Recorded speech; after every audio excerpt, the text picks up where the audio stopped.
everyone, welcome back to Digital Partners. In today's video, we are going to show you how to use the new split view feature in Google Chrome so you can open two websites side by side in the same window. If this video is helpful, let us know in the comments, leave a like, and subscribe to our channel for more tutorials. Let's get started. To begin, open Google Chrome on your computer. Once the browser is open, right-click on any tab at the top. You're going to see an option called Add Tab to New Split View. Click on it, and Chrome will instantly divide the window into two sections. You will now see two websites displayed at the same time. When you click on the left side, the icon switches to indicate you are working on the left view. Clicking on the right side will highlight the right view. Each side works independently, so you can type a different URL into each one. For example, you can keep YouTube open on one side while browsing another website on the other. You can also right-click on any tab to access more split view options. Selecting Arrange Split View allows you to reverse the sides or even separate the views.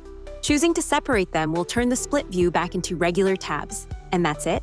Now you know how to use split view in Google Chrome. We hope this tutorial was helpful. If you have any questions, feel free to drop them in the comments. Don't forget to like, subscribe, and hit the bell so you won't miss our upcoming tutorials. Thanks for watching Digital Partners, and I'll see you in the next video. Bye.